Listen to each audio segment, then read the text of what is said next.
Assalamualaikum warahmatullahi wabarakatuh.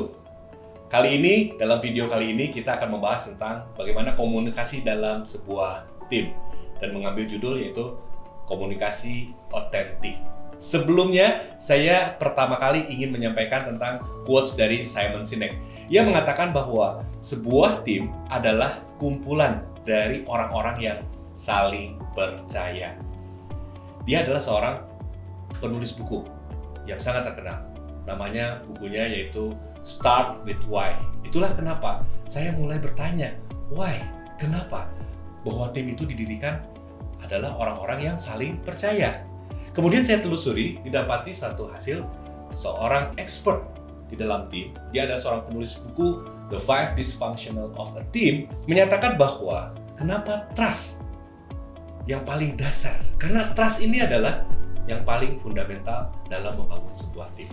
Ketika tidak adanya trust, tidak adanya saling percaya di dalam sebuah tim, kata Patrick Lencioni mengatakan bahwa akan mengakibatkan antara anggota tim itu sendiri tidak adanya keberanian untuk mengemukakan pendapat. Dia akan takut akan konflik, dia akan takut berbeda pendapat, dia akan takut berselisih karena tidak adanya dasar saling percaya. Dan bukan hanya itu, ketika tidak saling percaya, tidak berani mengungkapkan pendapat, tidak berani berbeda pendapat, tidak berani berkonflik, yang selanjutnya terjadi apa? Dia tidak akan ada terjadinya yang namanya komitmen. Dah saya mah pendapatnya bukan punya saya, tapi punya orang itu, punya anggota tim yang lain, punya dia. Aku sih nggak ada urusan, aku nggak bisa komitmen. Sehingga si anggota tim itu sendiri karena tidak ada percaya, tidak berbeda pendapat, dan dia tidak berkontribusi untuk mengusulkan satu ide, dia akhirnya tidak berkomitmen. Dan cilakanya lagi, ketika dia tidak berkomitmen, apa yang terjadi? Yang terjadi adalah dia tidak punya rasa tanggung jawab. Aku ora urus, pokoknya itu bukan tanggung jawab aku. Akhirnya ada avoidance of accountability atau lari dari tanggung jawab. Nah, kalau sudah begini, artinya apa? Di dalam sebuah tim, tidak ada saling percaya, tidak mau berbeda pendapat, tidak adanya komitmen, kemudian tidak adanya tanggung jawab, atau lari dari tanggung jawab. Akhirnya apa? Dia tidak berorientasi pada hasil. Artinya, tidak ada hasil dalam tim, nggak kemana-mana. Iya sih kayak bekerja, tapi sama-sama bekerja, bukan bekerja sama di dalam tim. Karena tidak adanya trust, yang disebut oleh Patrick Lencioni adalah sebuah dysfunction. Dan ketika ini terjadi, jangan sampai terjadi. Lalu kita memikirkan, tanya lagi, trust ini asalnya dari mana ya? Bagaimana supaya bisa trust dalam sebuah tim? Kalau ditilik-tilik lagi, ternyata trust itu berasal dari sebuah kata yang namanya relationship atau hubungan. Oh benar juga ya, karena di dalam satu tim itu adalah tidak sendirian, bukan Superman. Tapi kita butuh orang lain, ada others, ada anggota tim yang lain. Ini tentang relationship. Membangun sebuah tim adalah membangun sebuah relationship. Tadi kita mundur lagi ke belakang, bahwa tim dibangun dari trust, saling percaya.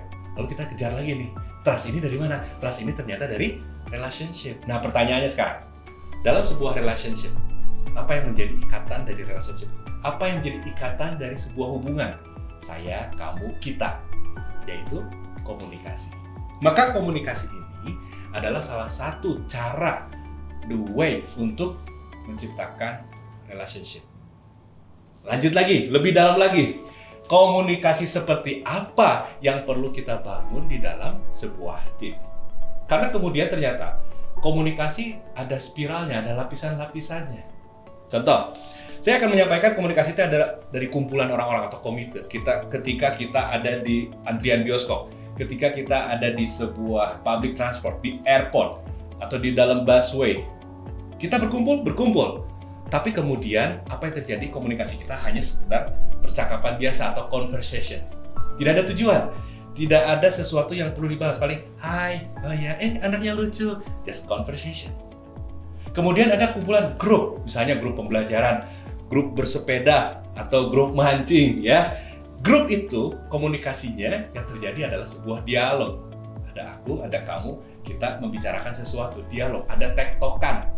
Tapi bagaimana dengan komunikasi di dalam sebuah tim? Bukan hanya percakapan biasa, bukan hanya sebuah dialog, namun di dalam sebuah tim diperlukan adalah komunikasi yang autentik.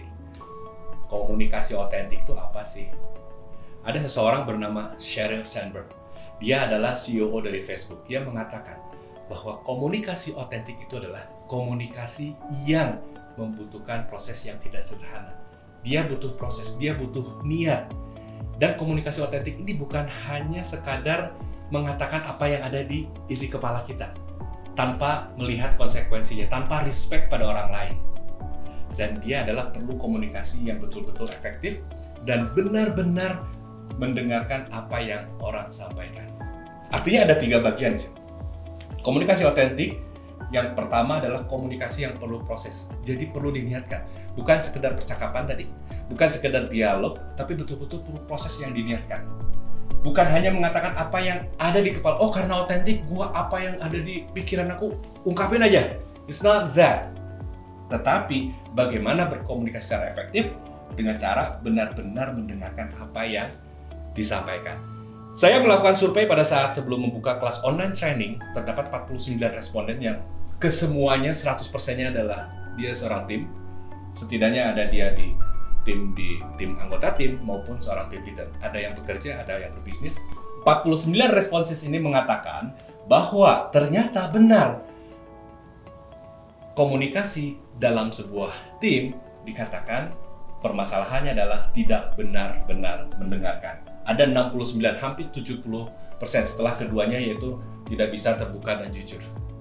Tidak bisa terbuka dan jujur ini salah satunya adalah juga menjadi prinsip-prinsip dasar dari komunikasi otentik. Setelah riset ini saya ingin menunjukkan sebuah prinsip. Prinsip adalah mindset kita, dudukan kita, fondasi kita sebelum kita masuk ke langkah-langkah bagaimana supaya komunikasi menjadi lebih otentik di dalam tim. Prinsip yang pertama adalah otentik adalah tentang jujur pada diri sendiri. Apa maksudnya? Maksudnya adalah sebelum kita jujur pada orang lain, sebelum kita terbuka pendapatnya kepada orang lain, maka yang paling penting dan ini tidak mudah adalah jujur pada diri sendiri. Otentik adalah is about true to yourself sebelum kita maka kepada yang lain. Apa artinya? Artinya di dalam survei saya juga menunjukkan dari 49 responses mengatakan bahwa kerjasama dalam tim ini adalah supaya kita bisa menjadi contoh yang baik. Bagaimana kita bisa menjadi contoh yang baik kalau kita sendiri tidak bisa menjadi contoh bagi diri kita sendiri? Berkata jujur dengan tetap menghargai rekan-rekan di dalam tim. Prinsip yang pertama adalah tentang otentik adalah tentang bagaimana jujur kepada diri sendiri. Lalu prinsip yang kedua, Pak. Prinsip yang kedua adalah tim dibangun dari saling percaya. Ini selaras dengan apa yang dikatakan oleh Simon Sinek tadi, bahwa tim perlu dibangun dari rasa saling percaya. Ini menjadi prinsip dasar kita. Dan yang terakhir, prinsip yang ketiga yaitu tim butuh perform, manusia butuh perhatian. Ketika kita berada dalam satu tim, di satu sisi kita butuh perform, butuh mencapai hasil yang kayak tadi, result, ya. Attention to result. Jadi sebuah tim itu perlu menyelesaikan sebuah permasalahan. Dalam tim kita perlu menyelesaikan, kita perlu perform. Tapi di sisi lain, untuk merekatkan antar anggota tim tadi, karena ada tadi dari trust itu adalah dibangun dari relationship butuh perhatian. Ada hal-hal yang perlu disentuh ketika kita menjadi anggota tim, menanyakan anggota lain, atau kita menjadi tim leader, tanyakan anggota timnya hal-hal yang berkaitan dengan perform. Misalnya, sudah belanja belum? Sudah tutup poin belum? Sudah rekrut lagi belum? Itu adalah urusan dengan perform. Tapi ketika komunikasi otentik, kita sudah nanyanya bukan lain perform lagi, tapi perhatian. Gimana kabar anak-anak sehat? Si bungsu katanya sekarang udah lulus SD ya? Lulusannya pakai online trade, itu gimana ceritanya? Kayaknya seru ya. Perhatian. Dengan melakukan perhatian ini, maka kita seimbang. Bukan hanya perform, tapi perhatian. Untuk lebih jelasnya, saya akan menyampaikan tentang grafik bagaimana perform dan perhatian ini perlu seimbang. Karena kita seringkali ada di dalam kuadran yang pertama. Antara perform dan antara perhatian, kita ada di kuadran pertama. Yaitu performnya tidak ada, perhatian juga tidak ada. Bagaimana kalau kita berada dalam tim ini? Hasil nggak ada. Ini progresnya nggak ada progres nih. Di satu sisi, keakraban juga tidak ada. Karena nggak pernah diperhatikan sama tim leadernya. Atau sesama anggota tim tidak ada perhatian. Atau kita berada di kelompok yang kedua. Ini masih mending. Wah, sering makan bareng, kompak, saling merhatikan, tahu betul istrinya siapa, tahu betul anaknya berapa, tinggal di mana, perhatiannya bagus. tapi kemudian performnya tidak ada, tidak pernah menyelesaikan satu permasalahan pun di tim itu, tidak pernah menyelesaikan satu tugas pun dalam tim itu, maka ada di kuadran kedua.